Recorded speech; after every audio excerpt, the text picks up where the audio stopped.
आप महादेव के सामने जाके नमः पार्वती कहो, हर हर कहो, लेकिन महादेव को यदि प्रसन्न करना हो ना तो एक बार कहती हूँ श्री राधा वल्लभ लाल की, महादेव आनंदित हो जाएंगे। ओहो मेरे मेरे ठाकुर का नाम कौन ले रहा है। आत्मदेव नाम के ब्राह्मण ने तपस्या की, महादेव प्रसन्न होकर प्रकट हो गए, कहा वरदान मांगो। तो उसने कहा आपके पास जो सबसे बहुमूल्य रत्न है वो मुझको दे दो।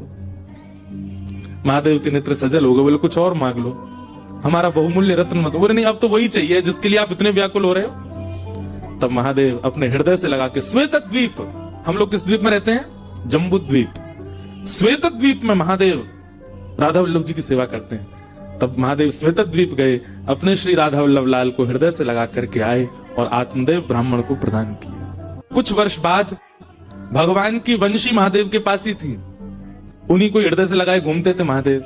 ठाकुर जी तो दे दिए, एक ने मांगे वरदान में।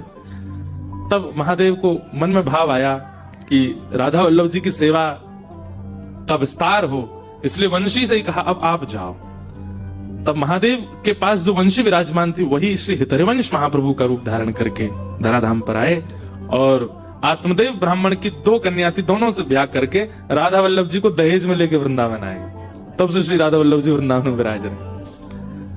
आज भी राधा वल्लभ जी का एक नियम है, राधा वल्लभ जी का जब मंगला दर्शन करने आप जाओगे ना तो राधा वल्लभ जी रात्रि में शयन तो करते हैं सामान्य वेशभूषा में, मतलब जो ठाकुर जी के वस्त्र पीतांबरी आदि पहन के, पर सुबह जब मंगला दर्शन होता है राधा वल्लभ जी का तो राधा वल्लभ जी अलग अलग वस्त्रों में मिलते हैं। उसके पीछे भाव क्या है, बोले रात्रि हमको दिखा रहे थे कि मैं सोवे जा रहा हूं, पर श्री जी तो मिलवे गए और रूप बदल करके गए। तो कभी दर्शन खुलता है तो महादेव के रूप में भी जोगी बनकर के श्री ठाकुर जी दिखाई देते हैं, कभी किसी रूप में, कभी किसी भेष में, छद्म भेष श्रृंगार दर्शन होता है। उसका भाव यह है कि ठाकुर जी किशोरी जी के पास इस रूप में गए थे रात को, उसी का दर्शन होता है।